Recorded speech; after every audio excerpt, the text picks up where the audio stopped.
బఠానీ చాట్ అయితే చేసేసుకున్నామా, ఈవినింగ్ మీ పిల్లలకి స్నాక్స్‌లా చేసి పెట్టండి. చాలా ఇష్టంగా తింటారు. చాలా హెల్తీ కూడా గదా! ముందుగా బఠానీలయితే ఒక 5 గంటలయితే నానబెట్టి పక్కనైతే పెట్టేసుకున్నానండి. ఇప్పుడైతే చూసారా కుక్కర్‌లో అయితే వేసుకున్నాను. ఒక గ్లాస్ వాటర్ అయితే వేసుకొని కొంచెం సాల్ట్ అయితే వేసుకున్నానండి. ఒక 5, 6 విజిల్స్ అయితే వేసుకున్నాను. చూసారా మెత్తగా అయితే ఉడికిపోయింది. ఇప్పుడు మెత్తగా అయితే స్మాష్ చేసుకుంటున్నాను. మరీ మెత్తగా అయితే చేసుకోవద్దండి. కచ్చాబచ్చాగా అయితే చేసుకోండి. ఇప్పుడైతే తిరగమాత పెట్టేసుకుందామా. ఒక ఆయిల్ అయితే వేసుకున్నాను. ఒక ఆనియన్ అయితే వేసుకున్నానండి. మగ్గిన తర్వాత అయితే ఒక టమోటా అయితే వేసుకున్నాను. ఉప్పు, పసుపు, కారం, అల్లం తెల్లగడ్డ పేస్ట్ అయితే వేసుకున్నానండి. రోడ్డు మీద తినే కన్నా ఇంట్లో చేసుకుంటే పిల్లలకు కూడా చాలా హెల్తీ కదా! ఒకసారి ట్రై చేసేసేయండి. చాలా హెల్తీ, మంచి ప్రోటీన్ కూడా కదా! కారం అవైతే వేసుకుంటున్నానండి. కొంచెం అయితే ఆమ్చూర్ పౌడర్ అయితే వేసుకోండి. టేస్ట్ కూడా చాలా బావుంటది.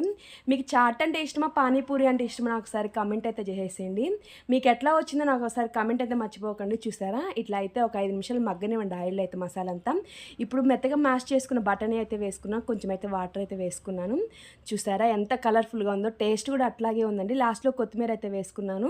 పోతే పోతే